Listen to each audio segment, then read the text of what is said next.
Begitu Belanda menyebut Toriko Qadiriyah Naqsyabandiyah, tiba-tiba mufti Batavia namanya Usman bin Yahya mengatakan memang Toriko itu sesat, dan kalau melakukan pemberontakan itu namanya gurur, karena dia adalah muftinya Belanda. Tambah kencang perlawanan Belanda karena apa? Ditopang oleh fatwa mufti Batavia. Loh, kalau tiba-tiba kita merdeka karena perjuangan kakek aneh, kakekmu di mana? Orang pemberontakan Banten aja kalian malah menghabisi ulama-ulama Cilegon. Ini saya baca panjang Pak, 94 saya sudah baca itu sejarah Geger Cilegon, tapi judulnya bukan Geger Cilegon, pemberontakan petani Banten, yang nulis Profesor Dr. Sartono Kartodirjo. Maka akhirnya penelitian itu diteruskan oleh Martin Brusines, melakukan penelitian, meneliti Toreko di Indonesia. Toreko disesatkan ketika Belanda hanya mengatakan bahwa ini ulama Toreko, maka kemudian yang punya fatwa bahwa Toreko itu sesat, ya mufti Batavia itu Habib Usman bin ya datanya masih ada, itu kerjasama dengan Senok Nugroho atau Syekh Abdul Ghaffar. Loh, ini kan kita masih punya sejarah. Ya sudah, kalau itu masa lalu ya sudah. Abu Lahab ya tetap Abu Lahab, nggak usah dibikin Abu Lahab itu pahlawan. Tiba-tiba ada orang yang mengatakan bahwa Usman bin Yahya adalah pahlawan. Nanti dulu, mufti Belanda kok jadi pahlawan itu gimana? Loh, gitu lah. Loh, makanya saya katakan nanti mesti dibikinkan ini perlawanan luar biasa. Ini penerus para wali, dan itu para syuhada itu nggak mati. La taqulu lima yuqtalu fi sabilillahi amwat bal ahyaun. Syuhada itu masih hidup. Makanya ketika masih hidup dan kamu nggak ngerti, nggak usah. Ada yang kamu ganti makamnya, ada yang kamu ganti namanya. Demi apa? Demi kepentingan bahwa kamu pengen punya sejarah di Indonesia. Kalau tidak ada kakek kami, kalian masih menyembah pohon. Tunggu dulu Bahar, jangan gitu kamu. Kamu jangan gitu. Loh, kita ini kayak apa gitu. Kalau tidak ada kakek kami nggak merdeka.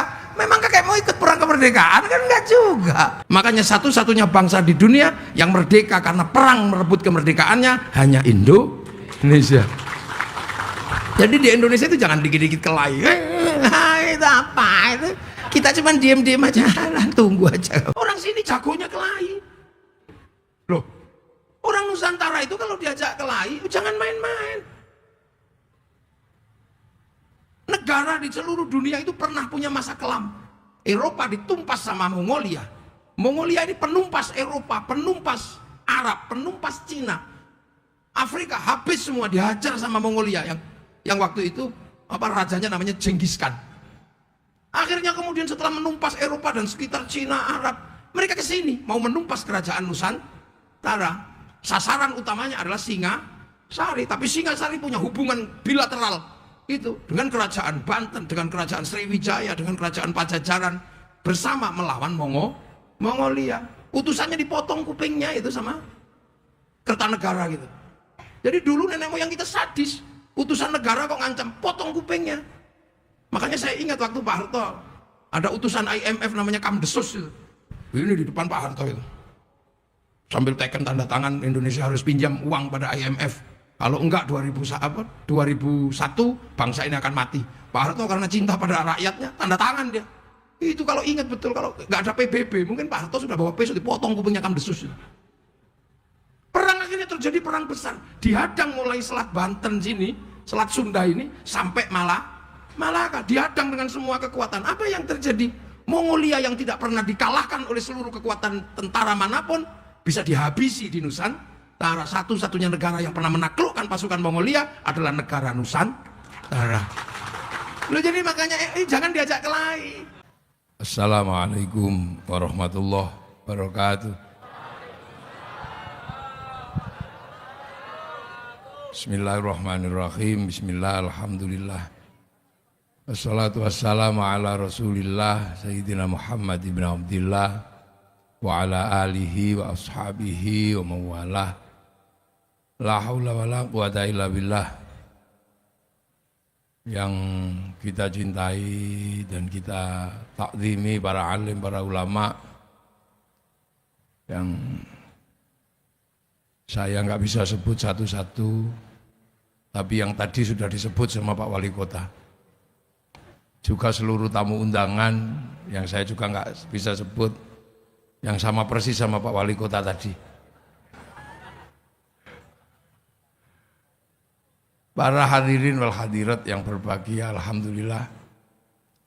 Ini ada dua hal. Hal pertama adalah Muharraman tadi itu. Pak Ketua Panitia yang kalah ganteng sama Pak Wali Kota menyampaikan ada dua hal. Satu, kegiatan ini adalah untuk memperingati Muharram, hijrahnya Rasulullah. Yang kedua adalah untuk syuhada Cilegon. Nah, dua hal ini sesungguhnya sama-sama punya rangkaian dan kaitan, karena sama-sama memperingati peristiwa tragis yang dialami oleh anak manusia. Yang satu adalah bahwa pada bulan Muharram yang tadi diperingati dengan santunan anak yatim, itu adalah mengenang sebenarnya sejarah di mana keluarga Rasulullah, yaitu Sayyidina Husain, dibantai di Karbala pada tanggal 9 Muharram atau 9 Asyura. Jadi Sayyidina Husain itu meninggal dengan cara dibunuh karena konflik politik. Makanya politik itu hati-hati, tugasnya Pak Wali Kota ini menjaga. Karena politik itu kalau sudah nggak terkendali, bahkan cucu Nabi pun menjadi syahid karena peristiwa politik. Konflik dengan Bani Umayyah waktu itu.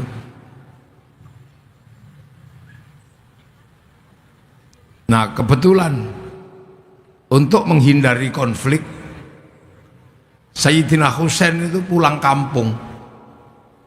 Karena Sayyidina Husain itu sudah tidak tinggal di Mekah atau Madinah, tapi tinggalnya di Basrah. Basrah itu ya sekitaran Iran, Irak itu. Karena Sayyidina Husain itu menantunya Raja Rustum, yang dulu di Jawa dikenal dengan sebutan Rustam. Itu aslinya Rustum. Rustum itu Raja Parsi. Parsi itu ya Iran sekarang itu. Dulu Parsi itu penyembah api atau Majusi. Makanya negara masa lalu yang pertama kali membuat mercon itu Parsi atau Persia. Makanya kalau keturunannya pinter bikin rudal itu jangan kaget, karena dulu Parsi itu pertama kali pembuat mercon. Mereka menyembah api. Nah, api Majusi itu ditaruh di bangunan tinggi sekali yang disebut Manaro. Makanya ketika Raja Rustum itu masuk Islam, tidak lagi menyembah api, apinya ditinggalkan, tapi manaronya ditaruh di depan masjid. Nah, akhirnya masjidnya orang Parsi punya manaro. Nah, semua orang lihat manaro depan masjid itu bagus, maka kemudian manaro diduplikasi, dicontoh oleh seluruh kaum muslimin sampai Cilegon, namanya menara. Menara kule. Makanya menare itu sebenarnya adalah sumbangsih peradaban Parsi. Nah, Sayyidina Husain sebagai menantu Raja Parsi terbunuh. Makanya orang Iran itu yang disebut Syiah, kalau berduka itu sampai melukai diri sendiri, karena berduka atas nama keluarga. Jadi orang Iran itu merasa berkeluarga dengan Sayyidina Husain, karena Sayyidina Husain menantu Raja Rustum. Nah, Nah, terbunuh di bulan Asyura. Makanya kalau di tempat saya bulan Muharram itu disebut Suro. Kalau di sini Sure. Suro sama. Nah itu karena Asyura. Jadi di sini lebih dikenal dengan sebutan bulan Suro. Karena Asyura diambil belakangnya Suro, kayak Muhammad ambil belakangnya Mat. Abdurrahim Rokim gitu. Nah Asyura Asyura. Nah bulan Asyura ini akhirnya kemudian diperingati oleh seluruh kaum muslimin bahwa ini bulan duka. Maka di bulan itu dulu seluruh kaum muslimin tidak bikin kegiatan yang sifatnya senang. Makanya di tempat saya, nggak tahu di sini bulan Suro itu orang tidak mantu, tidak menikahkan anak, tidak mengkhitankan anak, tidak pindah rumah. Pokoknya kegiatan-kegiatan yang sifatnya senang-senang dihindari di bulan Suro sebagai bentuk akhlak kaum muslimin berduka terhadap keluarga Rasulullah. Tapi dulu yang suka usil itu Belanda. Nah Belanda itu bikin cerita baru bahwa orang Islam tidak menantu di bulan Suro kalau di tempat saya karena Nyi Roro Kidul mantu. Itu tertuang dalam tulisan Belanda karya orang Indonesia atas suruhan Belanda namanya Ngabdullah, nulis sebuah tulisan serat yang dikenal dengan serat Darmo Gandul Gatulucu. Nah itu nggak tahu. Nah makanya kita ini masih punya tradisi itu.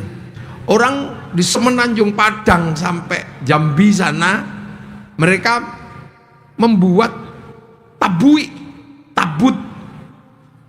itu seperti menara-menara kecil yang dihanyutkan di laut untuk menggambarkan keranda-keranda mayat yang waktu itu dipakai untuk mengangkat jenazah-jenazah keluarga Rasulullah. Itu sebenarnya akhlak kaum muslimin. Nah apalagi di Indonesia akhlak itu penting karena kita ini bumi berakhlak, bumi bertata krama. Itu yang kadang kita lupa.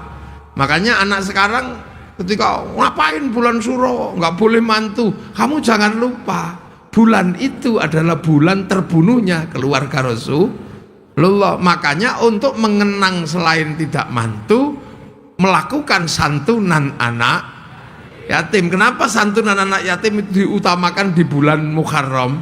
Karena hari anak yatim itu hari bulan Muharram atau Asyura. Dan ini kadang kita sudah lupa anak-anak sekarang bahwa ada masalah akhlak. Nah itu. Nah, Islam yang mengalami proses perkembangan ini kan ketemu dengan budaya yang berbeda. Karena Rasulullah lahir tahun 571 itu saat dunia sudah berisi manusia, sudah penuh bangsa, penuh suku. Jadi Rasul itu lahir paling akhir.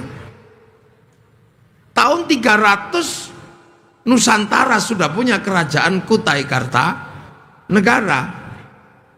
350 di Banten sudah berdiri kerajaan Saloka Negara. Tahun 400 berdiri kerajaan Tarumanegara. Itu sebelum Rasul lahir. Jadi sampean jangan bayangkan ketika Rasulullah lahir di sana jahiliyah, tempat kita masih jahiliyah. Enggak. Nusantara sudah penuh kemajuan. Bahkan ketika Rasulullah lahir di Jawa bagian tengah sudah berdiri kerajaan Kalingga dengan Ratu Sima. Kerajaan Galuh itu berdiri tahun 500. Tahun 600 di Jawa berdiri kerajaan Mataram mempersiapkan pendirian Candi Borobudur. Kita ini kadang kalau ingatan ruang waktu kita ini yang kadang lompat-lompat, sehingga ketika menjelaskan Rasulullah itu seolah-olah dunia masih kosong seperti zaman Nabi Adam. Kalau zaman Nabi Adam itu memang dunia masih kosong. Isinya baru 2 orang, ya Nabi Adam sama Siti Hawa itu. Walaupun ketika Nabi Adam suka keluar dan nggak pulang, Siti Hawa marah. Kok nggak pulang-pulang, dari mana? Main ke perempuan mana? Loh dek, kita ini baru 2 orang, belum ada yang lain. Loh makanya zaman Nabi Adam itu problemnya ya masih problem percintaan kan. Habil Qabil. Nabi Nuh, Nabi Idris baru 1 suku. Nabi Ibrahim baru beberapa kerajaan yang itu sifatnya nggak gede. Tapi zaman Rasulullah lahir dunia sudah penuh. Makanya Islam itu pada akhirnya ketika keluar dari Jazirah Arab ketemu dengan peradaban yang berbeda-beda. Ini yang harus kita pahami. Kalau Islam sendiri waktu di Arab masih jahiliyah. Jahiliyah kenapa? Nggak ngerti Nabi orang Arab. Karena orang Mekah itu ditinggal Nabi terakhir itu Nabi Ismail. Jadi lama sekali orang Mekah itu nggak punya Nabi. Makanya yang tahu Nabi ya cuman Allah tok. Coba kalau Nabi Muhammad itu lahir di Filistin gitu. Orang Filistin ngerti Nabi. Karena di Filistin ada agama Yahudi, ada agama Nasrani. Di Madinah orang ngerti Nabi. Kayak Banten gini ngerti kiai karena nggak pernah kehilangan kiai. Makanya saya datang ya aman-aman aja, balik. Ya Gus foto. Karena ngerti kiai. Coba ketika saya masuk pedalaman Irian gitu, ya nggak ngerti kiai. Mesti saya dikira tim pemburu babi. Loh, ini beneran. Lah makanya ketika Nabi itu turun di Mekah, orang Mekah nggak ngerti Nabi. Yang tahu hanya Allah. Maka dokumen Al-Quran menyebut wa kafa billahi syahida Muhammadur Rasulullah. Ya cuman Allah aja yang ngerti. Orang sana menyembah berhala, dia pagan nggak ngerti Nabi. Kalau dukun ngerti. Makanya ketika diajari Nabi orang Mekah susah. Tuhannya banyak diajari Tuhan satu. Konslet dia. Ini apa Tuhan banyak aja pusing, apalagi cuma satu. Udah satu nggak kelihatan lagi. Diajari sholat ngadep Tuhan yang nggak nampak, ya pusing. Biasanya ada patung. Udah gitu sebelum sholat disuruh wudhu. Wah ngerepotkan aja Muhammad ini. Minum aja susah malah wudhu. Apalagi kalau lagi jinabat suruh mandi. Diminum aja susah malah ini disuruh mandi. Kan air jarang di sana. Apalagi jinabatnya orang Arab kan semalam bisa 8 kali. Kalau orang Serangan seminggu sekali aja untung-untungan. Lah ya kan, makanan susah. Makanan kan susah di sana. Cari hewan harus berburu. Nanem susah. Makanya orang Arab itu paling suka berkelompok. Karena apa? Berdagang kalau cuma 2 orang habis diajar sama suku yang lebih besar. Berburu cuma 1-2 orang, nggak ketangkep itu buruannya. Memburu arnab atau apa kelinci itu, ya kecekel karena cuma 2 orang itu. Makanya mereka komunal, saudaranya dihitung semua karena apa? Untuk kekuatan survival. Makanya orang Arab itu seneng ngumpulin saudara, ben sampai banyak. Untuk nginget saudara ini kalau butuh perang panggil semua, butuh berburu panggil semua. Orang sini lupa sama bin lupa. Karena sendirian bisa hidup di tengah sawah, hidup dia. Ya kan, air cari mudah, ikan cari mudah di situ, pindah situ udah hidup, pindah situ hidup. Makanya orang Arab itu nggak ada kampung kecil-kecil, nggak ada kampungnya besar, Madinah. Makanya kalau bangun jalan cepet karena cuma 1 akses. Lah kalau orang sini kan aksesnya banyak ke situ. Makanya jalannya kalau masuk kampung rusak. Karena butuh jalan yang banyak, nggak usah pusing, Pak Wali, tak bela nih sama saya. Itu. Makanya kita punya desa dusun kecil-kecil banyak. Loh di Arab itu kan itu, makanya orang Arab itu ya monoton. Dari dulu ya begitu-begitu aja. Makanya jadi kiai di Arab itu enak karena nggak berubah yang dibahas. Begitu nyampe sini yang dibahas tambah banyak. Makanya kiai sini itu lebih pinter daripada kiai sana. Asli. Orang sana bahas hewan. Dari dulu itu ya cuman itu. Ya unta, kambing, kuda. Nggak ada. Terus sampai Bakasan Trenggiling, Laron, Musang, apa undur-undur itu nggak ada. Lah ya kan di sana kalau bakas makanan apa buah-buahan ya palingnya dari dulu ya itu kurma, delima, jeruk itu. Nggak ada Bakasan duren, kesemek, sawo, cipluan itu nggak ada. Ya kan ulama sana bakas hantu paling dari dulu 2, syaiton, jin. Nggak ada kayak di sini wewe gombel, genderuwo, suster ngesot, kuntilanak, mak lampir, grandong, kolor hijau. Coba itu kalau dicari nasabnya kira-kira sampai jin apa sampai syaitan. Jadi makanya kita ini dinamis karena ketemu dengan yang berbeda-beda. Nah disuruh puasa, orang sana pusing, ini panas gini suruh puasa, berlapar-lapar, wah ajaran yang aneh. Suruh haji, nengok kampung sendiri gini, batu ya. Makanya ja'a ghoriban wa sayaudu ghoriban. Islam itu asing bagi orang Arab. Karena apa? Bertolak belakang dengan caranya orang Arab. Mabuk enak nggak boleh, kelahi enak nggak boleh, godol istri orang enak nggak boleh. Ngerepotis, pergi. Akhirnya Nabi Muhammad disuruh pergi. Maka ketika mau pergi Rasul berdoa, Allahumma hdi qaumi fa innahum la ya'lamun. Ya Allah, tunjukkan umatku karena dia nggak ngerti Nabi itu. Makanya Al-Quran menyebut wakafa billahi syahida Muhammadur Rasulullah. Sampai akhirnya ada orang yang percaya. Orang sana ya percaya 1-2, yang akhirnya disebut walladzina ma'ahu atau sahabat. Makanya sahabat itu ya orang Arab. Namanya Abu Bakar, Umar, Utsman gitu. Itu namanya sahabat karena Rasul orang Arab. Nggak ada sahabat itu Robin Shah itu nggak ada. Iya kan, nggak ada Prabowo, nggak ada. Mana ada? Ya itu. Terus ketemu sama orang yang nggak terima, namanya orang kafir. Orangnya ya sama Abu Jahal, Abu Lahab, namanya ya itu. Nggak ada orang kafir namanya Mukidi itu ya nggak ketemu. Nah ini bentrok di awal, sampai akhirnya terjadi rekonsiliasi. Ruhama'u bainahum tarahum ruka'an sujada yabtaghuna fadlan minallah wa ridwanan simahum fi wujuhim min atharis sujud. Semua tidak ada yang lain selain mencari ridho Allah. Loh, sampai akhirnya disebut di situ Islam itu dzalika mathaluhum fit Taurat wa mathaluhum fil Injil kazar'in. Islam itu seperti digambarkan seperti tanaman. Maka keluar dari jazirah itu ada yang nanam.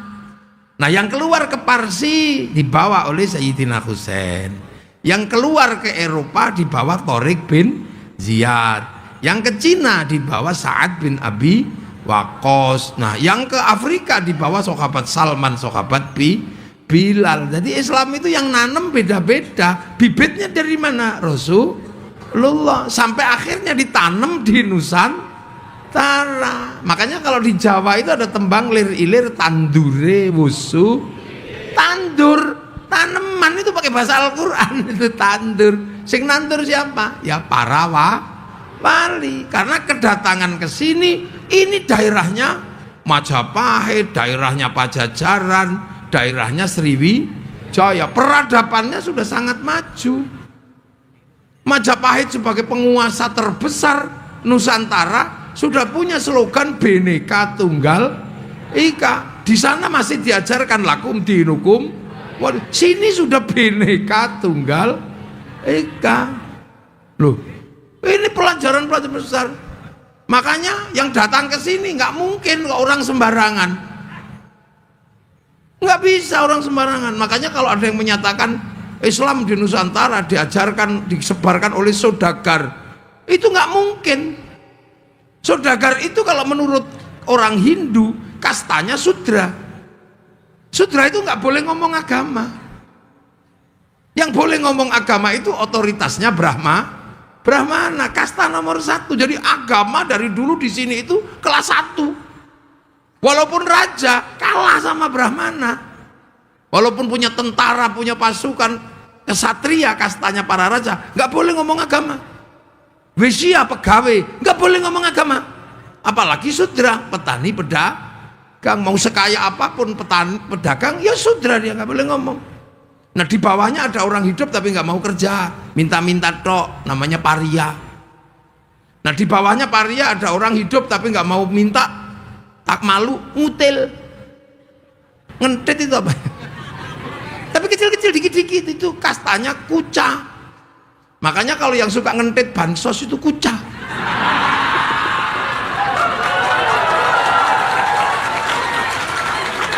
Kuca itu, kuca. Lah di bawahnya ada kasta namanya mleka. Mleka itu maling tapi malu, pakai tutup hitam-hitam, sembunyi-sembunyi. Itu mleka. Lah di bawah mleka itu ada kasta candala, begal, berani gini. Nah itulah untuk ngadepi itu, makanya otoritas Brahmana itu harus dihadapi oleh otoritas Islam yang seperti apa. Kalau Nabi jelas di sana. Nah, otoritas inilah yang menyebabkan yang masuk ke sini yang imbang sama Brahma. Nah, yang imbang sama Brahmana itu siapa? Wali. Wali itu la khaufun alaihim walahum yahzanun, punya karomah. Brahmana punya cakti. Makanya cerita tentang penyebaran agama itu tentang kesaktian, tentang apa? Karena kastanya ini memang kasta tertinggi. Kan gitu. Nah wali-wali inilah yang bekerja tahu. Para wali kok ngajarkan Islam dengan cara kekerasan. Orang sini jagonya kelahi. Loh, orang Nusantara itu kalau diajak kelahi jangan main-main. Negara di seluruh dunia itu pernah punya masa kelam. Eropa ditumpas sama Mongolia. Mongolia ini penumpas Eropa, penumpas Arab, penumpas Cina. Afrika habis semua, dihajar sama Mongolia yang waktu itu apa rajanya namanya Genghis Khan. Akhirnya kemudian setelah menumpas Eropa dan sekitar Cina, Arab, mereka ke sini mau menumpas kerajaan Nusantara. Sasaran utamanya adalah Singasari, tapi Singasari punya hubungan bilateral itu dengan kerajaan Banten, dengan kerajaan Sriwijaya, dengan kerajaan Pajajaran bersama melawan Mongolia. Utusannya dipotong kupingnya itu sama Kertanegara gitu. Jadi dulu nenek moyang kita sadis, utusan negara kok ngancam potong kupingnya. Makanya saya ingat waktu Pak Harto ada utusan IMF namanya Kamdesus itu. Ini di depan Pak Harto itu. Sambil teken tanda tangan, Indonesia harus pinjam uang pada IMF. Kalau enggak 2001 bangsa ini akan mati. Pak Harto karena cinta pada rakyatnya tanda tangan dia. Itu kalau ingat betul, kalau enggak ada PBB mungkin Pak Harto sudah bawa pisau dipotong kupingnya Kamdesus. Perang akhirnya terjadi, perang besar. Dihadang mulai Selat Banten sini, Selat Sunda ini sampai Malaka, dihadang dengan semua kekuatan. Apa yang terjadi? Mongolia yang tidak pernah dikalahkan oleh seluruh kekuatan tentara manapun bisa dihabisi di Nusantara. Satu-satunya negara yang pernah menaklukkan pasukan Mongolia adalah negara Nusantara. Loh, jadi makanya jangan diajak kelahi. Lah itulah masalahnya. Ini kalau diurut ke belakang nanti masalahnya sampai di VOC itu bodoh. VOC itu pedagang. Kalau cuman pedagang nipu-nipu gak ada masalah. Begitu dia bawa marsose itu mencoba menekan orang Cilegon, ya potong aja mereka. Geger Cilegon itu karena mereka ngajak kelahi. Coba kalau nggak ngajak kelahi, aman mereka dagang gini. Begitu ngajak kelahi, satu tangsi habis diajar sama orang Cilegon. Di Surabaya diajak kelahi, habis di Surabaya. Makanya satu-satunya bangsa di dunia yang merdeka karena perang merebut kemerdekaannya hanya Indonesia. Jadi di Indonesia itu jangan dikit-dikit kelahi. Itu apa itu? Kita cuma diem-diem aja, tunggu aja. Ini makanya jangan ngajak kelahi orang sini. Orang sana punya samurai, orang sana punya, sini punya golok, sama aja. Jadi dipikir bangsa ini bangsa ketinggalan, enggak. Cuman kita belajar diajari akhlak untuk diem, tapi kalau udah keterlaluan jangan salah, Belanda aja habis. Nah, tapi nanti tak jelaskan belakangan, kita nanti awal dulu ini ya, biar juntrung. Nah, Akhirnya para wali ini melakukan pekerjaan-pekerjaan bagaimana melakukan pengislaman dengan cara pertanian. Ya nggak mungkin lah orang sini jagonya bertani. Menyebarkan Islam dengan perdagangan, orang Indonesia jagonya berdagang. Jungjung Majapahit, Jungjung Pajajaran itu bisa sampai di selat di jalur sutra sana, berdagang sampai ke Madagaskar, berdagang sampai ke Arab. Makanya orang sini bawa kopi, begitu dijual di sana disebut Arabica, padahal kopi dari sini. Kopi Cilegon. Gimana ada orang Arab punya kopi? Kalau kurma sih iya. Dia kan kita dagang di sana. Orang di sana tiba-tiba punya rumah kayu besar-besar. Ya dari sini mana ada kayu di sana. Makanya sana itu alat musiknya cuma terbang kecil-kecil kan, teng teng teng teng teng gitu. Kecil-kecil karena kayu di sana cuma segitu gedenya. Makanya mereka nggak punya beduk. Iya kan, makanya akhirnya begitu sampai sini usil karena mereka nggak punya beduk dibid'ahkan. Karena mereka nggak bisa bikinnya kecil-kecil. Kan gitu, beduk bid'ah. Itu gara-gara dia nggak bisa bikin yang seperti beduk. Karena negaranya punyanya kecil-kecil gitu. Kita alat musiknya sudah gamelan di sini. Alat musik kita itu gamelan terbuat dari logam. Eropa itu kayu tali, gitar itu kan kayu dan tali. Arab terbang sama kulit. Kita itu gamelan pakai logam. Artinya hanya bangsa yang menguasai ilmu pertambangan yang maju dan penguasaan metalurgi yang mapan mampu membuat alat musik dari logam. Dan ini nggak ada yang jelasin. Makanya setiap kalau tidak ada kakek kami, kalian masih menyembah pohon. Tunggu dulu Bahar, jangan gitu kamu. Kamu jangan gitu. Loh, kita ini kayak apa gitu. Kalau tidak ada kakek kami nggak merdeka. Memang kakek mau ikut perang kemerdekaan kan nggak juga. Loh, ini kita dudukkan dulu persoalan. Kita ini sebuah bangsa. Kita punya negara. Kita ini nation state. Loh, makanya para wali ketika melakukan pekerjaan bagaimana nanam, orang sering salah paham. Kenapa tidak dengan kekuatan perang? Di sini jago perang mau diajak kelahi. Kenapa tidak melalui jalur perdagangan para ini gudangnya pedagang? Dengan jalur apa? Kan gitu. Akhirnya yang dilakukan oleh para wali ya download. Loh, wali itu kan download kerjaannya. Kira-kira apa yang mereka? Ya download. Download kemana? Ke pusat datanya dunia. Dunia ini kan punya pusat data, punya cloud. Apapun yang ada di dunia ini datanya ada. Orang Yunani menyebut kotak Pandora. Orang Yahudi Nasrani menyebut tabut Sulaiman. Orang Jepang menyebut kantong Doraemon. Nah, kita menyebutnya Lauhil Mahfuz. Lauhil Mahfuz itu kan cloud, pusat data yang Nabi pernah nengok ke sana. Loh, makanya kalau sampean pengen tahu dunia itu gambarnya seperti apa, ya sampean harus download, browsing. Makanya para wali itu kalau pengen sesuatu, browsing, download. Qalu rabbuna Allah tsumma istaqamu tatanazzalu alaihimul malaikah alla takhafu wa la tahzanu. Qalu rabbuna Allah tsumma istaqamu, download gini, ya Allah Allah Allah Allah Allah Allah. Ada yang 3 tahun. Si Abdul Qadir itu download 25 tahun di padang pasir. Pakai wifi-nya Sesiri As-Sakoti. Loh, ya ini dunia. Loh, sampean jangan, itu prosesnya di langit ke-7 itu. Ya Allah, ya Allah, ya Allah, ya Allah, download. Makanya wali-wali itu punya paketan besar karena tahu gambarnya, makanya nggak takut apa-apa. Ya Allah, ya Allah, ya Allah, ya Allah, tahu. Lah sampean kan nggak punya, kalau diajak download langsung tidur.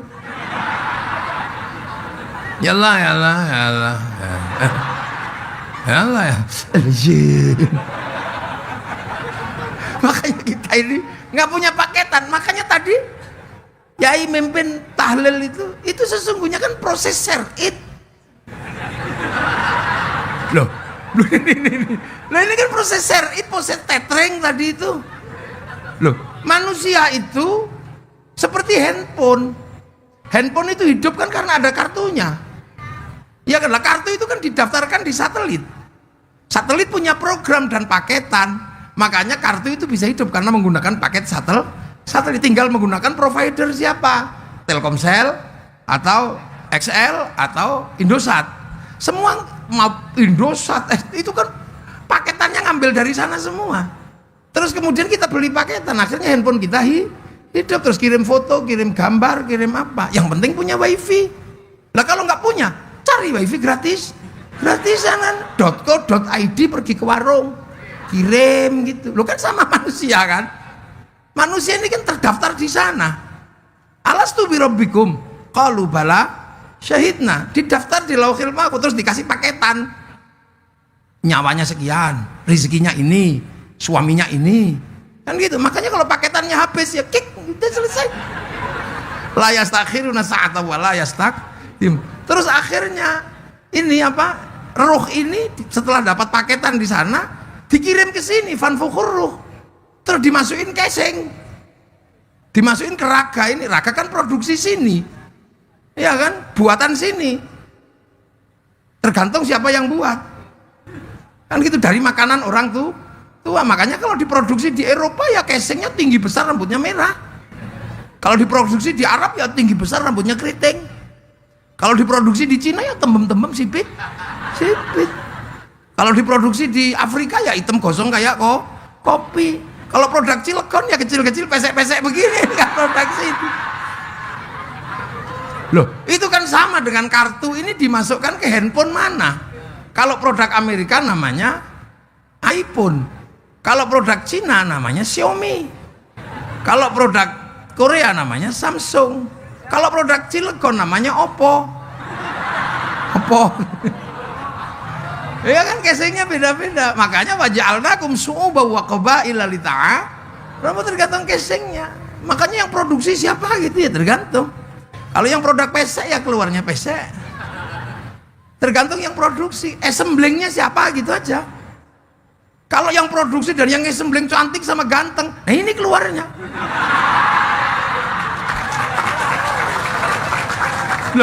Lah makanya roh ini terdaftar di shuttle. Makanya nyawa orang itu punya apa? Bisa membawa paketan langit, terhubung sama langit. Makanya sampai jangan macam-macam gitu lah. Seluruh pekerjaan rohani pasti jejak digitalnya ada di Lauhil Mahfuz. Kayak sampai handphone gini, mau gitu ya ada catatannya, ya bayar.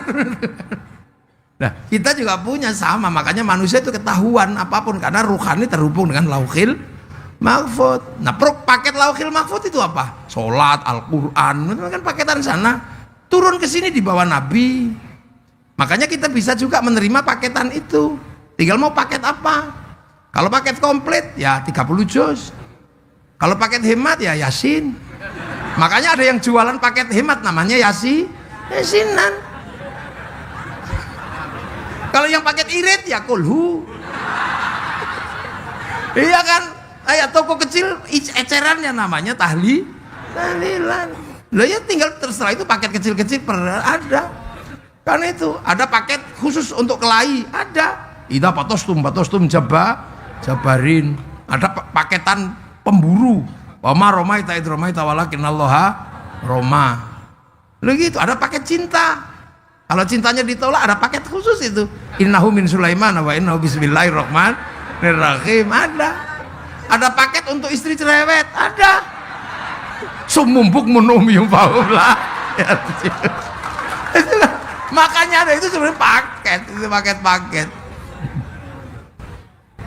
Nah itu makanya kan kita ini bisa kirim kan, kirim Fatihah, kirim sesama kartu. Maka orang-orang itu bisa kirimi doa, kirimi Fatihah kalau punya wifi. Nah kalau nggak punya wifi, ya cari wifi gratisan. Wifi-nya siapa? Wifi-nya Nabi, wifi-nya wali. Namanya apa? Tawasul itu kan cari wifi gratisan.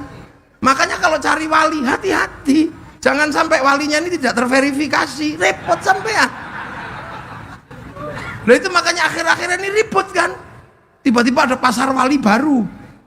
Wali kita kan Syekh Abdul Qadir Al-Jilani, Syekh Hasan Sadili, Syekh Bahauddin An-Naqsabandi, Imam Ghazali. Ini kan terverifikasi, kartunya apa? Karyanya ada, saksinya ada, hidupnya terdaftar.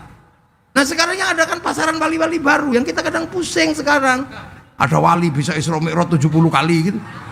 Loh, ini harus diverifikasi karena kita paling suka menggunakan wifi gratisan. Ya kan, ada wali bisa memadamkan api neraka. Ini Rasul kalah lama-lama ini. Nah ini makanya pentingnya di situ. Karena kita paling suka pakai wifi gratisan. Terus kita kirim. Pertama pasti kita kirim pakai providernya Nabi. Provider utama ila hadratin nabiyil mus wa by name by address. Loh ya kan? Wa ila jamil anbiya, kita nggak tahu namanya, nggak tahu alamatnya saking banyaknya. Tapi begitu wa ila jamil anbiya wal mursalin jelas by name by address. 25 kan?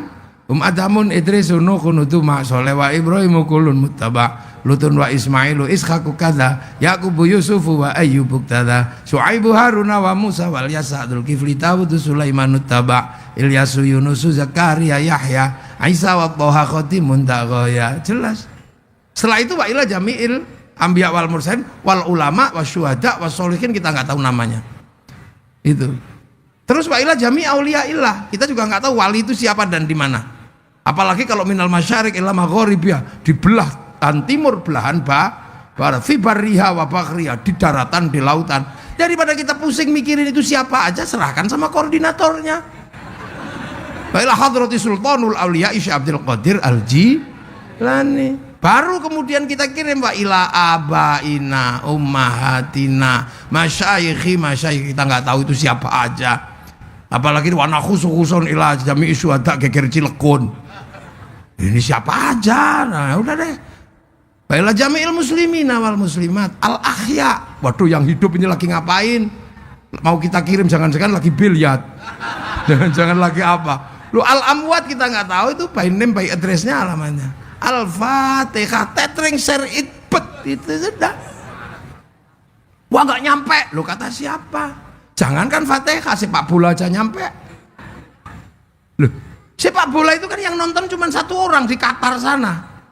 Piala Dunia nyoteng satu orang aja, sama dia dinaikkan ke oleh satelit dibagi ke seluruh dunia, namanya siaran langsung. Bagian semua walaupun nggak usah ke sana. Iya kan? Makanya orang kalau nggak percaya doa dibagi, orang itu pasti nggak punya TV.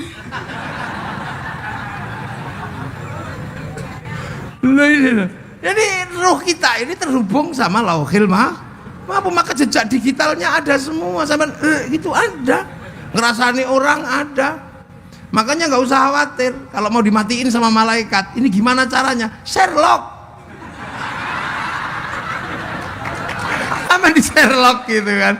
Di Sherlock itu cuma kena sampean, kick langsung di on off, kick selesai itu.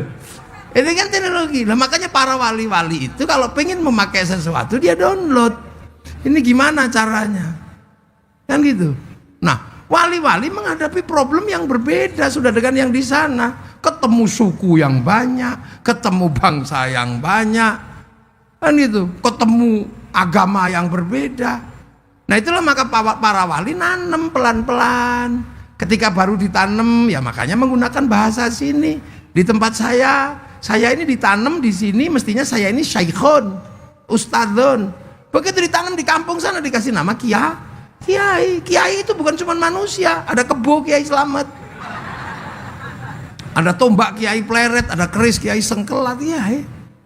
Tilmidun muridun santri tanam di sini. Allah pangeran atau sang hyang. Sholat sembahyang pakai nama sini. Kan gitu ya, karena awalnya itu, maka ya datang belakangan ya ikut aja di situ namanya sama, walaupun barangnya beda. Kayak yang datang pertama ke sini Honda, sampai sekarang pinjem Yamaha ngomongnya Honda. Hondamu apa? RE King. Honda kok RE King? Yang datang pertama Aqua, ya apapun merek botol minuman ya Aqua. Ya kayak sekarang lah, dulu yang pertama datang itu Softtek. Maka seluruh pembalut kan namanya Softtek, mesti beli Softtek gitu. Yang datang pertama Sarimi, maka Indomie mie sedap pun tetap Sarimi. Yang datang pertama Sanyo, walaupun Shimizu tetap Sanyo. Makanya kalau lebaran nggak usah marah ibu-ibu itu. Begitu kasih makanan Kongwan, dibuka rengginang. Nah itu konsep kazar'in, konsep menanam. Yang penting nanti kita uji apakah tanaman ini akhraja syat'ahu fa'azarahu fastaghlaba fastawa ala suqi yujibu zurra al-yaghillu bimul kufar. Ditanam loh, makanya ditanam tanaman-tanaman ini. Ya Hayyu ya Qayyum, ya mungkin ada yang ya kayuku ya kayumu. Robbil alamin, Robbil ngalamin. Orang di sini suruh pakai jubah ya nggak bisa, wong nanam padi. Maka jubah sebagai baju syar'i dipotong. Potongan syar'i namanya syar'un. Orang sini nggak punya huruf ain, punyanya monggo potongo syar'un tadi sarung, saruan jadi sarungan. Makanya orang sini fleksibel, nggak usah ribut persoalan celana cingkrang. Kalau pengen cingkrang, linting yang agak tinggi. Kalau mau panjang, plotrokno ndak apa-apa. Sederhana, nanem kok. Makanya orang sini biasa aja. Nanam sholat ya yang sabar. Orang sini tempatnya dingin enak. Zuhur dipanggil ya nggak keluar, tunggu aja sampai selesai itu zuhur. Makanya dulu kiai kalau adzan zuhur setengah dua, setengah tiga. Allahu Akbar, Allahu Akbar. Sambil nunggu Robbana ya Robbana Rabbana zalamna anfusana, sampai berkali-kali nggak ada yang datang. Ada satu datang malah rokokan depan masjid. Ya kiainya sabar begitu proses nanem awal. Akhirnya kalau di tempat saya bang capek ya tombo hati, bang capek ya nambah niat ini dewe kan ya. Kalau udah nggak tahan baru diuruki anjang aja baru jerandal datang. Kan gitu. Begitu sholat ya biasa aja kiai sini. Yang ditanam itu orang sini matanya nggak bisa makanya Allahu Akbar, nggak ada Allah. Ya orang sini matanya pasti nengok. Apa itu nyetop ya? Makanya di sini biasa Allahu Akbar. Karena apa? Mata orang sini nggak bisa sholat. Allahu Akbar. Mulutnya tok ini wajah tuh wajah ya. Begitu matanya melek, bu sarungnya bolong. Kalau pilkada, pendukungnya Pak Robinsah, Pak Prabowo. Lah ya kan, telinganya juga belum bisa sholat. Allahu Akbar, tiba-tiba dengar bakso, ding ding ding, bakso. Bismillahirrahmanirrahim. Subbihisma rabbikal a'la alladzi khalaqa fasawwa. Lama ini, lama. Kenapa Pak Wali nunjuk ini jadi imam? Lah itu makanya kiai sini cepet-cepet. Habis sholat la ilallah.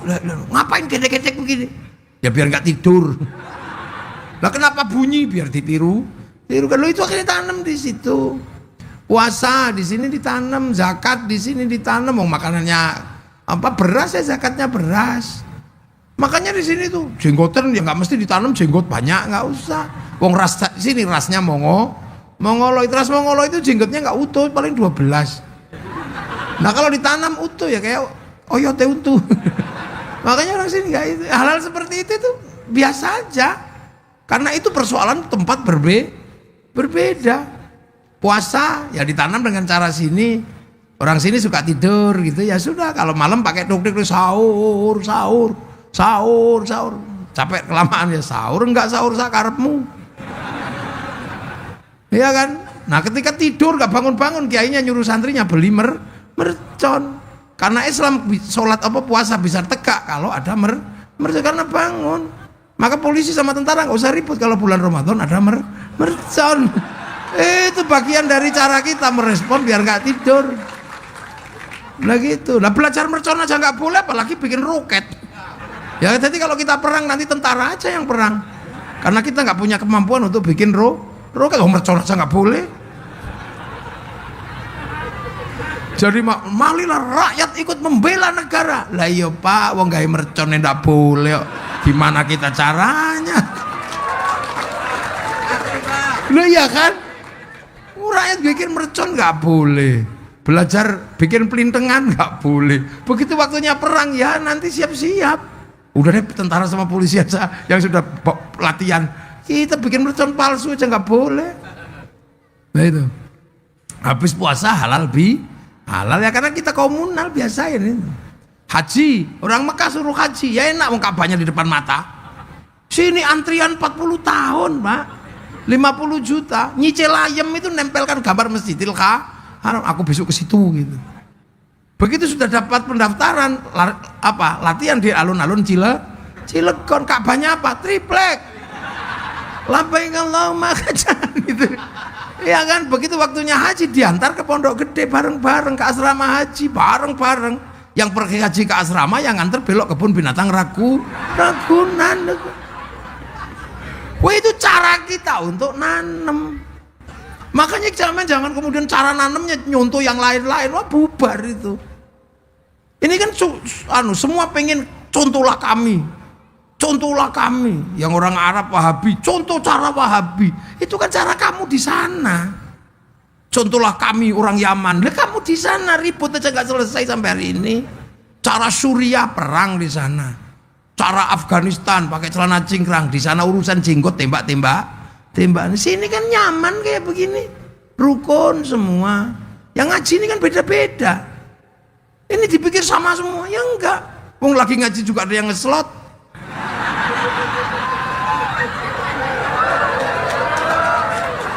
Udah kira-kira ada enggak?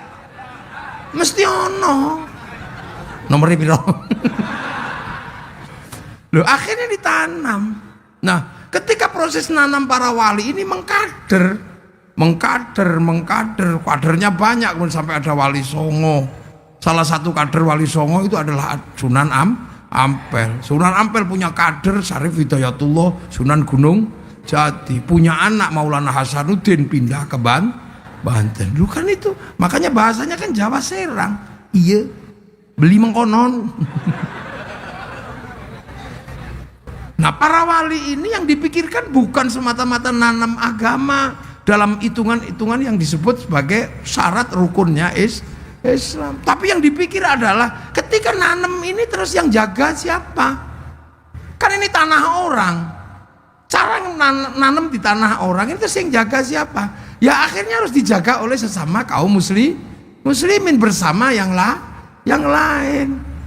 Itu kan, makanya kalau konsepnya adalah konsep menanam, maka penjagaan pagernya harus ada, pengelolaan lahannya harus ada, terus menjaga manusianya punya konsistensi seperti apa. Nah itulah, maka kemudian ketika ketemu dengan manusia yang sudah memeluk Islam dan berbeda-beda, ini jangan sampai manusianya mati, karena kalau manusianya mati Islamnya ikut hilang, maka manusia harus dijaga.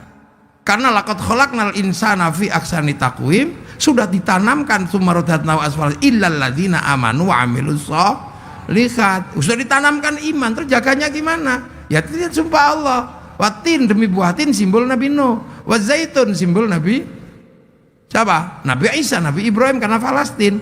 Wa turi sinin simbol Nabi Musa. Nabi Muhammad sumpah Allah apa? Wa hadzal baladil amin, dan demi keamanan bangsa dan negara. Makanya setelah wali nanem, yang dipikirkan adalah membuat bangsa dan negara itu aman, berbicara tentang nation state.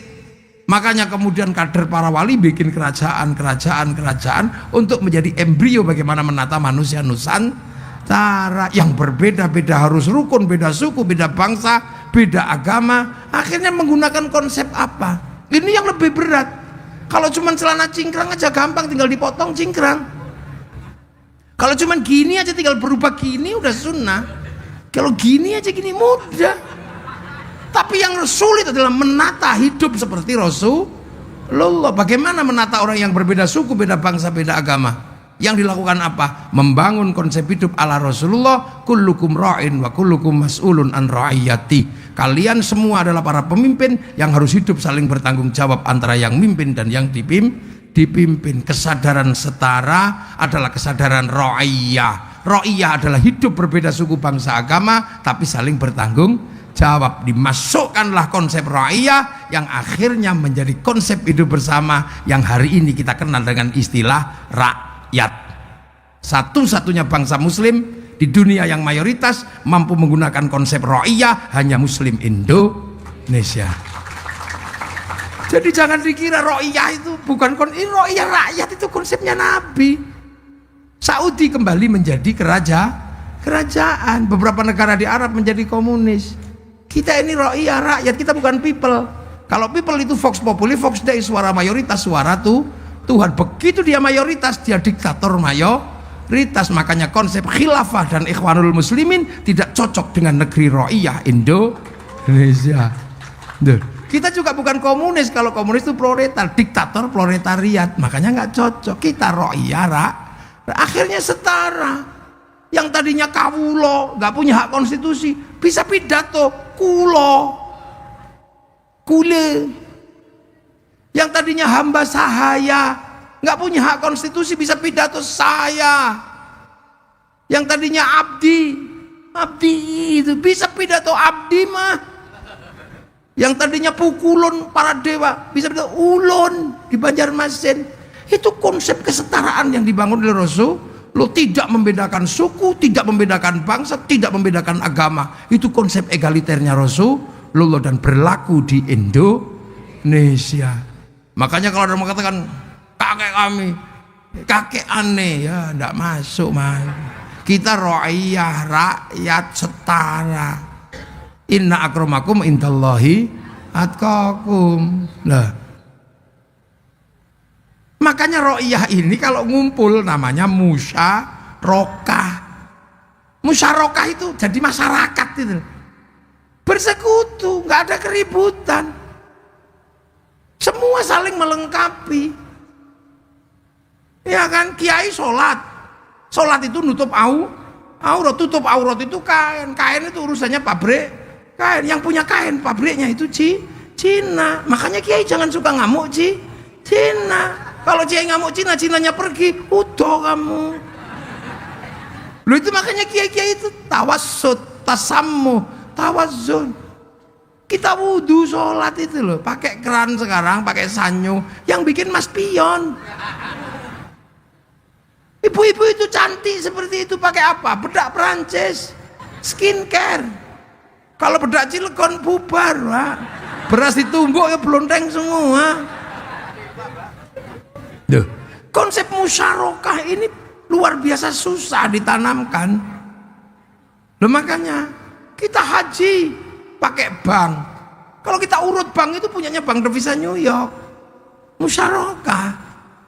Kita ini makanya Rasulullah ketika berbicara tentang agama, mayuridillahu bi khairan yufaqihu fiddin, yang dikehendaki menjadi baik oleh Allah dikasih ngerti urusan agama. Khaironnya nakiroh, maknanya khairon kamilan, kebaikan yang sempurna. Baik sempurna bukan milik manusia, itu milik Allah. Maka kalau ada manusia baik pasti tidak sempurna. Sekarang saya tanya, kebaikan malam hari ini pengajian baik apa enggak? Terus yang paling baik siapa? Loh ya saya. Yang lain gak ada yang dikasih kursi, cuman saya. Ya karena orang baik. Pak Wali itu mau pengajian tadi nggak berani mulai ketika saya belum datang. Karena orang baik. Nah ini kalau mau tahu malam hari ini baik, orang paling baik siapa?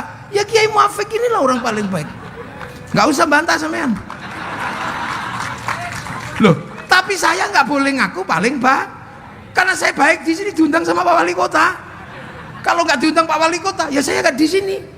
Sama Susi mana orangnya? Diundang. Nah kalau gitu baik saya apa baik Pak Wali? Ya nggak bisa. Saya nggak datang Pak Walinya jelek. Masa datengin Kiai aja nggak bisa loh kan gitu. Jadi baik itu baru saya sama Pak Wali bisa ribut sampai 7 hari nggak selesai itu. Apalagi kalau sampai ikut-ikutan. Yang baik ya kami Kiai. Nah kenapa? Kami mau datang. Kalau nggak ada yang datang ini bukan pengajian Pak, cek sound. Ayo. Ini kita di depan mata kita ada contoh kebaikan itu nggak bisa sempurna karena manusia itu kebaikannya bersifat nakirah. Terus kalau tiba-tiba tukang soundnya iseng, yang baik saya Kiai. Lah kenapa? Soundnya tak pateni bubar gitu ya. Itu walaupun kadang lupa. Ya itu. The sound itu kan beresiko. Kalau yang undang wali kota pengajian ya pengajian. Kalau yang undang Adela ya beda lagi. Ya kan pasti beda. Dia kadang lihat pengajian, kadang lihat rock segini. Tergantung yang undang siapa kalau sound. Biarlah semua berlalu, hadapi seperti apa, bunga akan mekar di kemarau Lah sama kan, ibu-ibu itu pengajian ya datang, dangdutan juga datang, sama aja. Baik itu nggak pernah berdiri sendiri, Pak. Iya, kata tukang tendanya, yang baik ya kami kiai masang tenda. Kalau nggak ada tendanya gerimis bubar. Padahal biasanya yang masang tenda ini sholatnya juga nggak rajin. Loh, mana ada baik itu berdiri sendiri. Makanya manusia ini pusat musyarakah, persekutuan. Makanya manusia hidup aja diajarkan Allah, doanya Allahumma barik. Lah, nah kenapa bukan barikli? Kenapa mutakallim al ghair bukan mutakallim wahdah? Ya karena makan itu nggak bisa sendiri. Sampean begitu ngambil nasi, sampean pasti melibatkan pabrik piring. Itu yang bikin siapa, agamanya apa, kita nggak pernah peduli loh itu. Setiap makanan ada perusahaan piring. Begitu kita lihat nasi, pasti ditanam di sawah. Sawah pasti melibatkan negara, ada agraria, BPN. Tanpa itu bunuh-bunuhan rebutan sawah. Tumbuh besar karena pupuk pabriknya entah di mana, insinyurnya siapa. Begitu dipanen, pasti ada alat pemanen padi, itu pabrik alat mesinnya di mana. Begitu kita masak, di situ ada pabrik kompor, ada pabrik rice cooker, ada pabrik gas, itu multinasional, transnasional sudah. Begitu kita makan dibumbui, ada yang nanam cabai, ada yang nanam tomat, ada yang nanam bawang entah di mana. Setelah itu enak kita kasih garam. Orang Cilegon punya garam? Gak punya. Yang punya orang Indramayu dan sekitarnya ke sana. Iya kan pakai tambak-tambak garam itu kan. Sampai tahu waktu bikin garam di tambaknya nggak kencing. Ya kita kan nggak ngerti, jangan-jangan kencing. Makanya orang Jawa curiga sama tukang bikin garam, makanya garamnya dikasih nama uyah. Hanya khawatirnya ketika bikin uyah nguyuh. Lah kan selesai makan kita ngambil anggur merah, tadi ada di situ. Itu bukan tanaman Indonesia, itu tanaman Amerika, New Zealand, Cina, tanaman Australia. Itu kita datangkan pakai impor, berarti melibatkan negara. Negara menunjuk menteri perdagangan, di situ ada eksportir, importir dengan departemennya masing-masing. Ketika terjadi kesepakatan, ada bill of lading, ada letter of intent. Ketika terjadi transaksi, pasti ada hubungan bilateral, berarti melibatkan obligasi, pasti melibatkan perbankan, hubungannya pasti bank devisa New York punyanya Rothschild Rockefeller. Mau apa gitu? Ayo, makanya kita ini konsep hidupnya musyarakah, masyarakat, tidak boleh saling menindas. Nah makanya kalau punya kepentingan bersama membentuk nation state, mari kita bersama-sama, konsepnya wasyawirhum fil amri, musyawarah.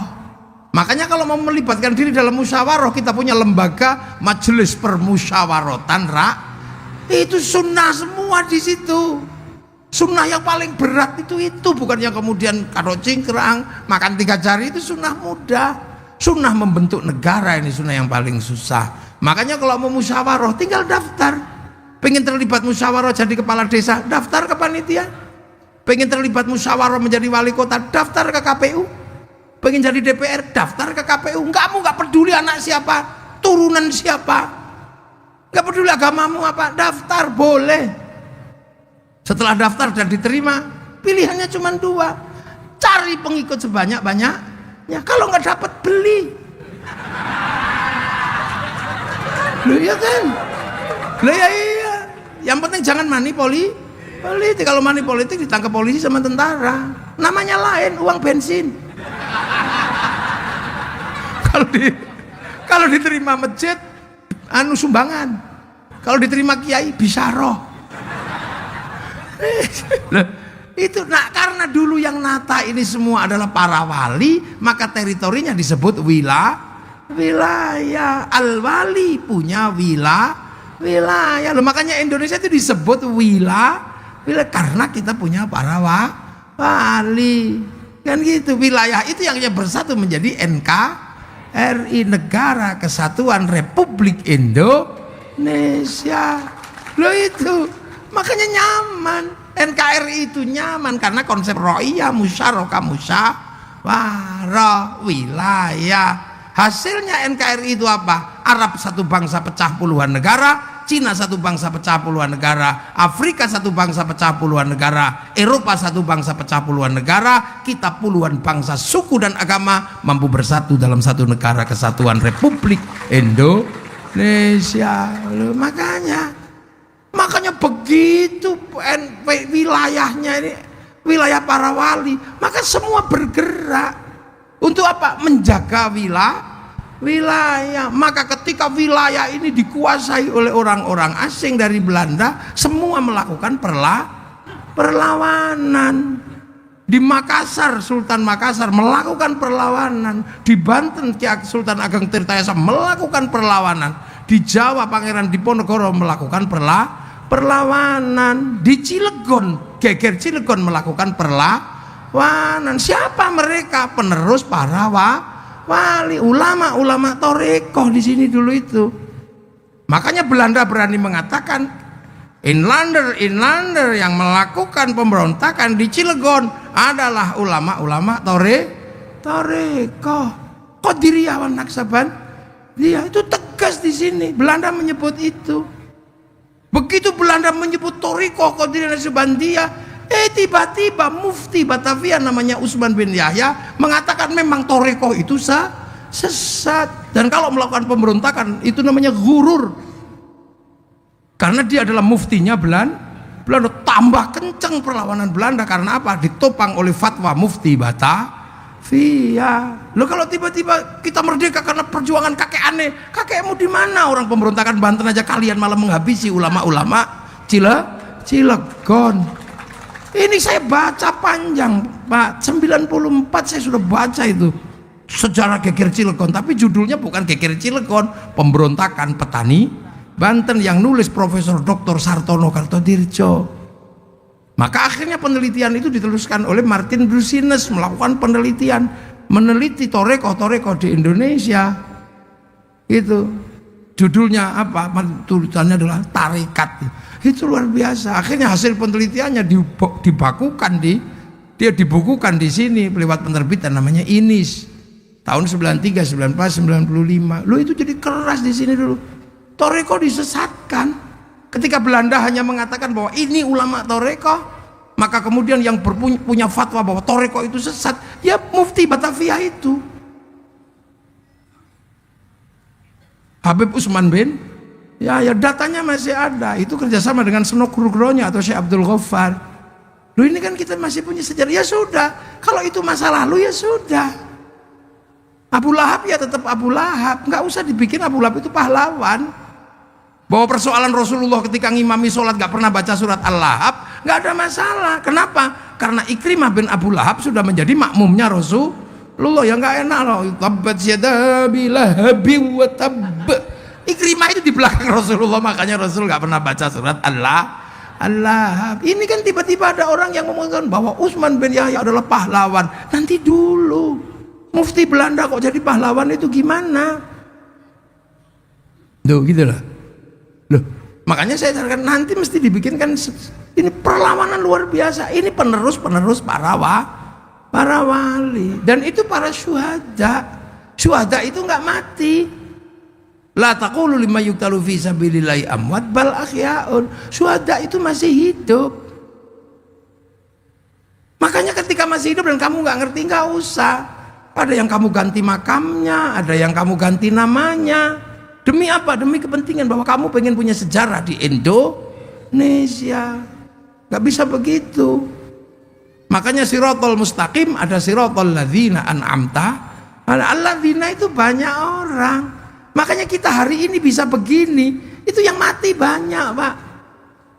Kita punya Indonesia itu ada orang yang memang mati. Jadi itu bukan hadiah kayak Singapura, ada yang mati. Sekarang misalnya merah putih itu murah, 15.000 dapat. Tapi dulu menegakkan merah putih mati. Menegakkan merah putih itu mati. Makanya orang Jawa Tengah kalau menegakkan merah putih biar gak ditembak, taruh dalam rumah. Biar Belanda gak curiga, tiangnya dikasih tebu. Biar gak curiga, tiangnya dikasih pisang. Biar gak curiga lagi, tiangnya dikasih kelapa. Biar gak curiga, tiangnya dikasih padi.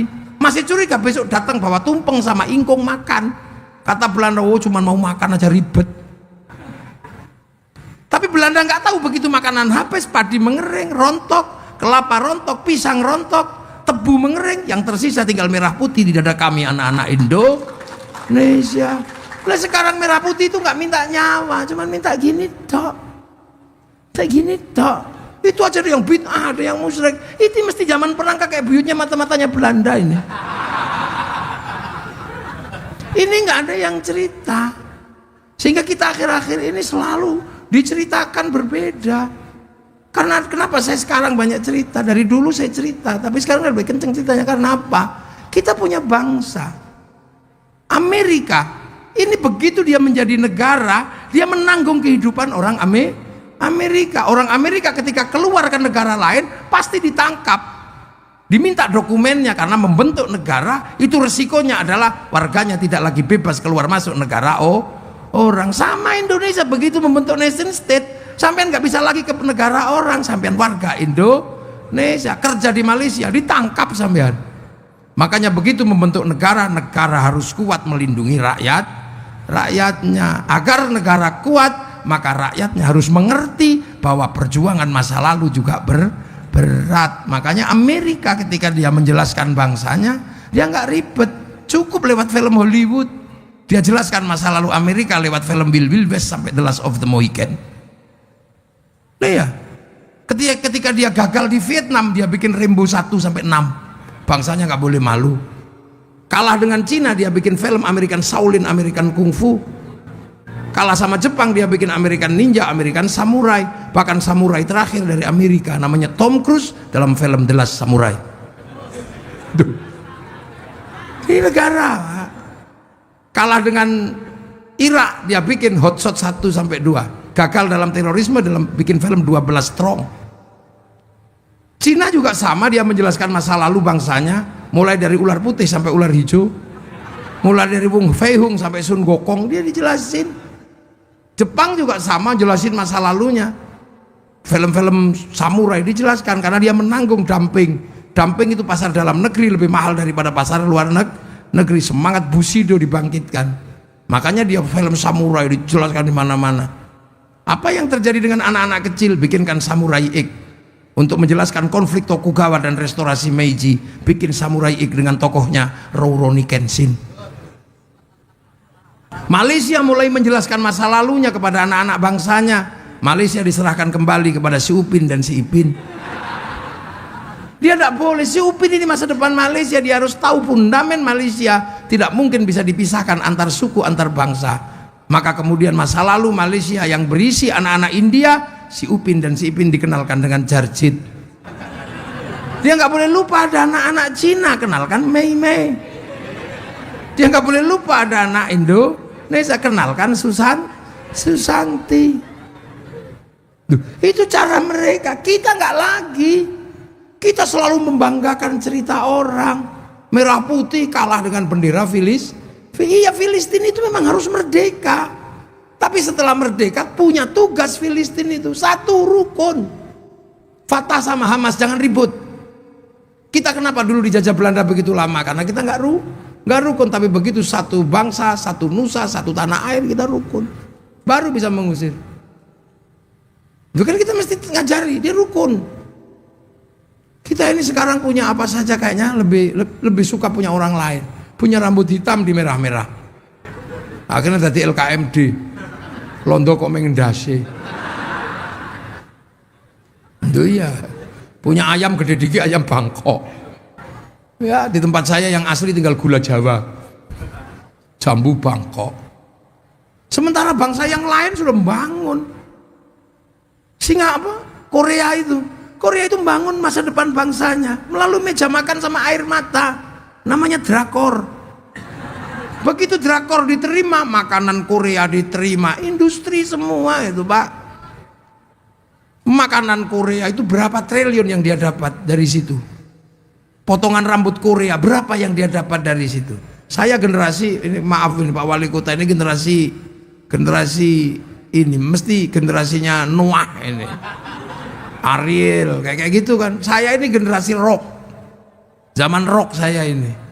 Ya, tahun 91 Metallica melakukan konser besar di Moskow.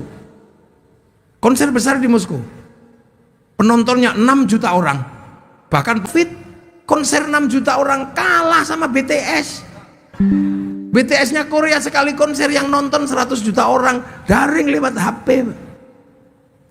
Saya hitung dalam 1 tahun konser mereka menghasilkan 2.500 triliun masuk ke Korea. Duit kita masuk ke sana diam-diam. Kalau dulu ngambil punya orang, jarah, menggunakan senjata. Sekarang ceng ngambil dari tempat kita. Mark Zuckerberg pemilik Facebook, pemilik WhatsApp, bayar 200 triliun diambil dari negara kita setiap bulan. Terus apa yang kita mau pasarkan ke seluruh dunia? Ini bangsa dan negara. Ini zaman digital, gak zaman analog. Dunia sudah berubah. Ayo kita mikir. Makanya saya selalu menyarankan gitu. Pemda punya patung besok. Pemda Cilegon bikin patung di depan kantor wali kota yang utuh bersih. Ada rambutnya, ada patung manusia. Terus sampai hitung, biar tahu manusia yang terbaik itu apa yang sudah terjadi. Begitu manusia punya rambut, yang satu mikir pabrik topi, asetnya triliunan di situ dari pabrik topi. Ngelihat manusia punya rambut, yang satu mikir pabrik semir triliunan, yang satu mikir bikin gunting, yang satu mikir bikin peditok, obat kutu, yang satu mikir ini manusia, ini industri. Cilegon ini semua digerakkan oleh manusia. Pabrik Krakatau Steel kenapa? Karena manusia pengen punya bangunan, dia nambang dan segala macam. Ini industri semua. Begitu lihat muka orang, yang satu bikin celak penghitam muka, alis, yang ke bawah bikin alis lebih panjang, hidup panjang. Itu maskara. Triliunan aset dia. Ayo, begitu lihat pipinya kusem, bikin blush on. Iya kan, di sini skincare. Lihat muka, hidungnya kurang panjang, bikin apa yang di TV biar sanding. Situ pokoknya.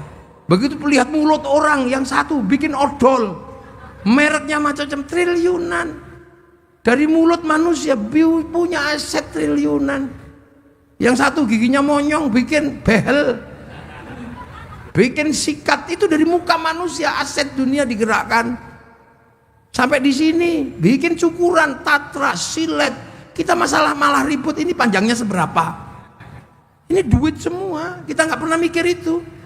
Itu belum sampai lihat jari bikin kutek, manikur, pedikur, alat potong kuku. Lihat puser, kita lihatnya syahwat. Orang lain lihat bikin katok ke bawah. Dari celana panjang sampai celana pendek, mereknya apa aja triliunan. Di dalam celana diurus sama dia. Iya kan? Ya diurus semua. Yang keluar lewat belakang menghasilkan pabrik Pampers triliunan. Kalau keluarnya terlalu lancar menghasilkan pabrik Introstop. Kalau keluarnya seret melahirkan pabrik Dulcola. Habis melahirkan tisu basah.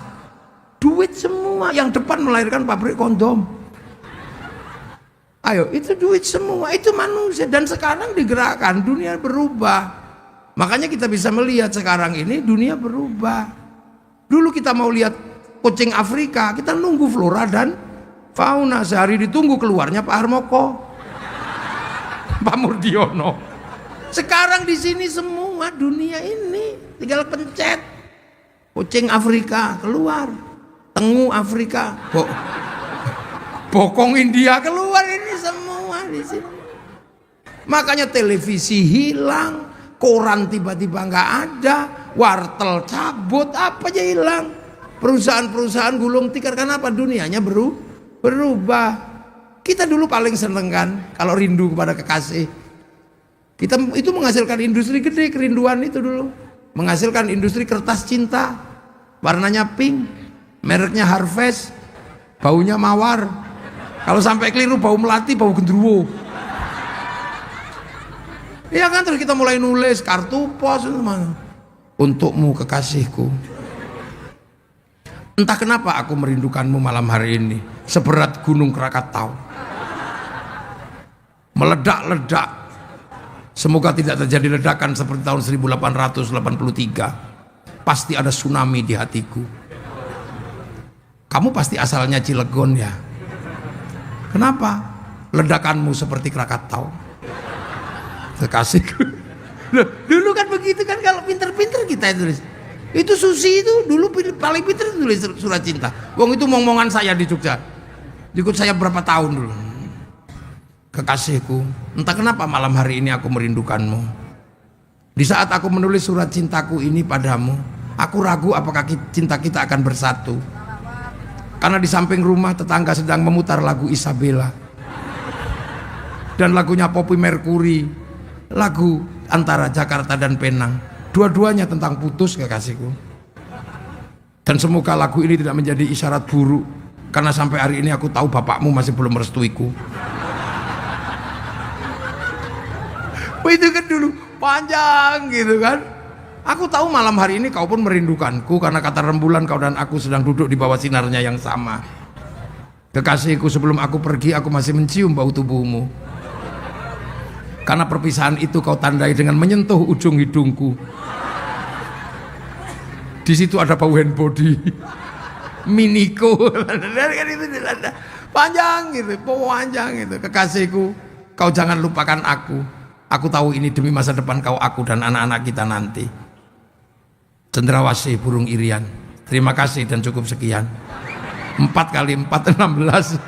Sepat tidak sepat Arab dibalasan itu dulu. Ya itu industri semua loh itu ya nggak. Begitu kita selesai nulis, kita pergi ke kantor pos cari perangko, template no. Tahu-tahu hilang gitu aja lu. Kemana? Karena sekarang cinta tiba-tiba menjadi lebih mudah. Tinggal kita. Terus kalimatnya juga nggak panjang, mah. Saya kira. Makanya sekarang cinta ini kaku, nggak pinter merayu, makanya mudah putus. Loh ya, ini dunia baru, udah nggak seperti dulu.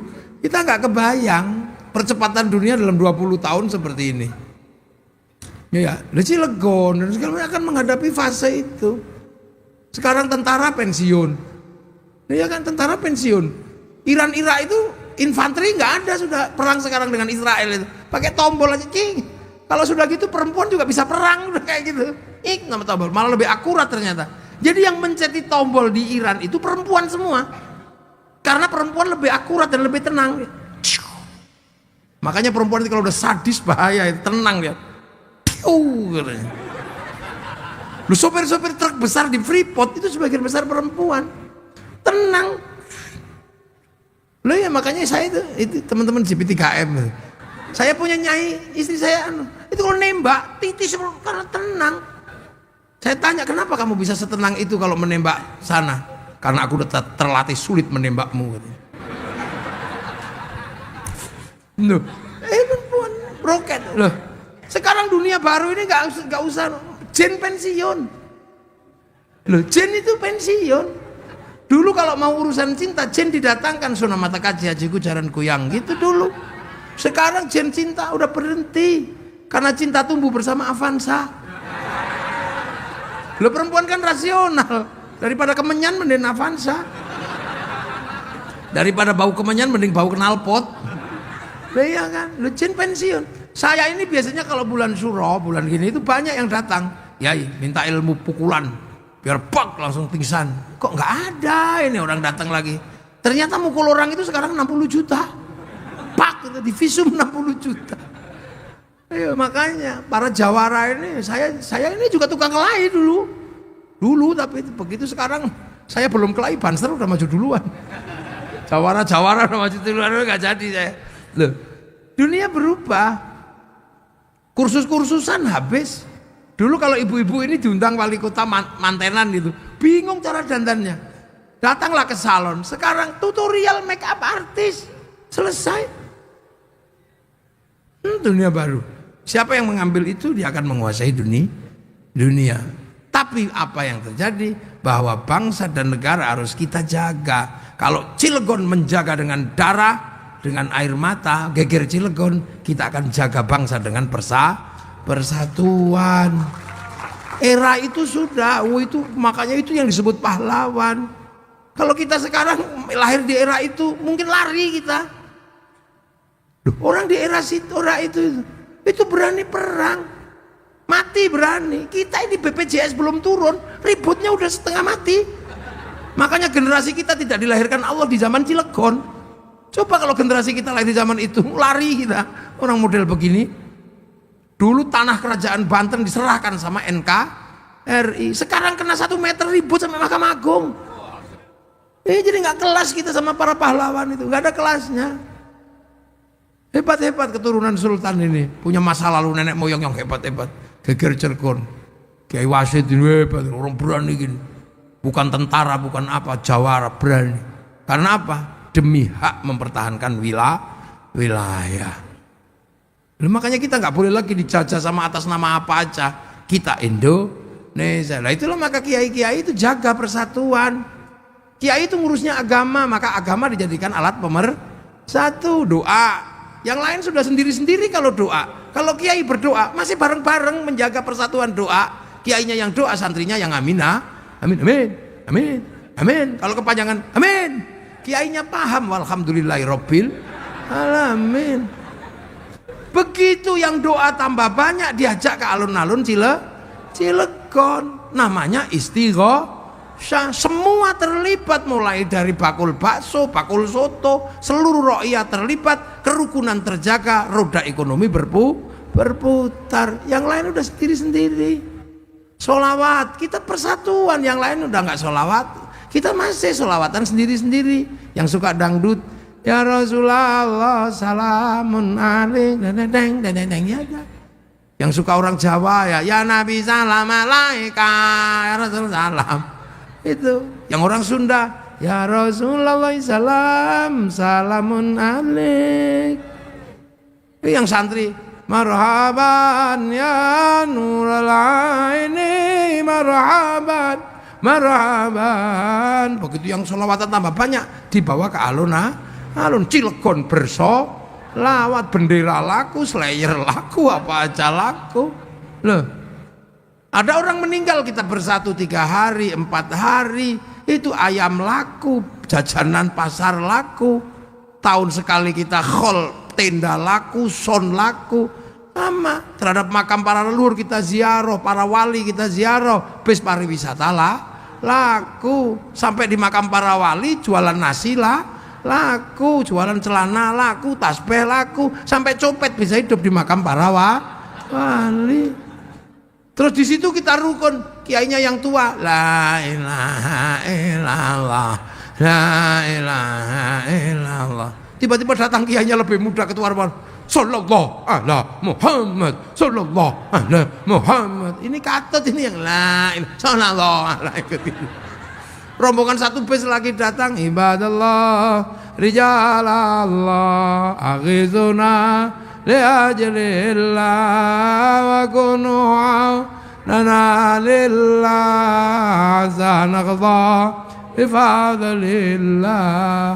Ini nggak pernah ada yang ribut, gantian, yang enggak beda-beda. Yang satu datang bawa speaker tok, apa speaker kecil itu, rombongan dari Cilegon ditunggu di bis, ini nggak ribut. Itu. Begitu kita ziarah ke makam para leluhur, kita punya kebanggaan bahwa kita punya masa lalu, kita mencintai para leluhur, dan tanah itu kita cintai karena tempat bersemayamnya para leluhur. Setiap titik-titik yang kita menghasilkan cinta, di situ akan terbangun rasa cinta tanah air. Makanya teroris tidak pernah tumbuh dari orang yang suka ziarah kubur. Mau ngebom Banten nggak enak sama makam para wali Banten. Mau ngebom Surabaya nggak enak sama Sunan Ampel. Maka tukang ngebom pasti nggak suka ziarah kubur. Maka kalau nyari teroris jangan cari di tempat-tempat orang yang suka ziarah kubur. Lu kan enak. Dan agama itu otoritas tertinggi. Orang kalau sudah ngomong agama, ya cuman Tuhan yang bisa menghentikan. Makanya kalau orang ngomong agama hati-hati. Makanya cara kiai biar orang itu hati-hati kalau ngomong agama, karena ada tempat yang orang sudah tidak bisa berani ngelawan. Karena kiai itu dibagi 2, ada kiai sakti, kiai kurang sakti. Kalau saya ini kiai kurang sakti, jadi bisa diinterupsi. Kiai yang paling sakti itu siapa? Kiai kalau sudah khutbah Jumat, nggak ada orang berani itu. Kalau sudah ittaqullah, nggak ada orang berani. Makanya biar gak ngawur disuruh pegang tongkat sama baca teks. Akhirnya ketika baca teks ya ittaqullah, ya kan sopan dong baca. Begitu teksnya nggak ada, tongkatnya masih lumayan, ittaqullah. Begitu tongkatnya nggak ada, saudara Robinson, Robin saya gitu, saudara Adi Prabowo, saudara Jokowi, ya itu karena nggak ada tongkatnya lagi. Makanya kalau mencari tempat-tempat yang kucur-kucur itu cari ke masjidnya pasti nggak ada tongkatnya. Iya Pak polisi Pak tentara cari aja nggak ada tongkatnya. Kok nggak ada kok grogi ini mau jawab ini. Karena kayaknya masjidnya sudah banyak. Itu awal. Jadi ini bukan persoalan syariat, bukan nggak ada. Wong khutbah itu nggak pakai tongkat ya nggak apa-apa. Pakai tongkat ya cuman 5 syayikhim karena tuanya ulama harus ada tongkat dan biar tenang. Loh inilah cara kita jaga bangsa dan negara. Jadi geger Cilegon itu sesuatu yang kita bisa baca sebagai sebuah kronik sejarah bahwa ya di zaman itu rangkaian para wali ini memang punya kekuatan untuk melakukan penjagaan wilayah itulah. Tapi kalau mau lebih detail nanti kita adakan seminar, kita undang Profesor Anar Gonggong atau apa biar jelas, karena geger Cilegon itu sesuatu yang luar biasa. Makanya kalau bisa dibikinlah monumen gitu, monumen geger Cilegon biar anak-anak nanti tahu kan gitu. Pak Wali dianggarkan monumen geger Cilegon itu apa ini loh, nanti narasinya ada di bawahnya, tokoh-tokohnya. Karena kalau enggak susah. Loh Islam itu mengajarkan seperti itu.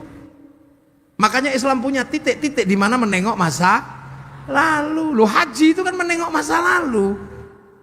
Nabi Ibrahim ketika membuka Makkah mencari Ka'bah itu, mencari awwala baiti wudi'a lin-nasi alladzi bi Bakkah mubarakah. Terus berdoa, Rabbana inni askantu min dzurriyyati biwadin ghairi dzar inda baitikal muharram Rabbana liyuqimus sholata faj'al afidatan minan nasi tahwi ilayhim warzuqhum minats thamarati lam yashkurun. Itu menyisakan tapak kaki dikenal dengan maqam Ibrahim. Nabi Ismail membantu dikenal dengan nama Hijir Ismail. Siti Hajar dengan Sofa Marwah. Tempatnya Siti Hawa sama Nabi Adam dikenal dengan Jabal Rahmah. Kita tengok ke sana. Makanya kalau ke Jabal Rahmah nggak boleh pakai topi, karena zaman Nabi Adam belum ada pabrik topi. Kenapa kita nggak boleh pakai simpak? Karena zaman itu belum ada jualan katok. Suruh napati les jinjit. Islam itu menghargai masa lalu. Makanya Nabi Muhammad tidak pernah lupa kama sholaita ala sayyidina Ibrahim, kama barok ta'ala sayyidina Ibrahim walladzina ja'u min ba'dihim yaquluna rabbana ighfir lana wa li ikhwanina alladzina sabaquna bil iman. Surabaya punya tugu pahlawan, Jogja punya tentara pelajar, Cilegon punya tugu geger Cilegon. Harus punya. Ini pusat perjuangan. Orang-orang yang merelakan darahnya yang disebut syuhada itu harus ada monumennya. Di Mekah monumen Uhud, monumen Badar, sampai sekarang masih ada. Lah sampean jangan sampai lupa bahwa estafeta NKRI salah satunya adalah syuhadanya orang Cilegon. Tanpa syuhadanya orang Cilegon, mungkin Banten juga akan menjadi negara yang paling yang masih berada di dalam cengkeraman ketakutan pada Belanda. Tapi begitu Cilegon bergerak, seluruhnya bergerak sampai akhirnya menjadi peristiwa-peristiwa yang kita kenal dengan Hari Pahlawan 10 November itu jangan dilupakan ya. Saya minta satu aja, nanti dirikanlah setelah kita adakan seminar terus geger Cilegon, kita bikin tugunya seperti apa.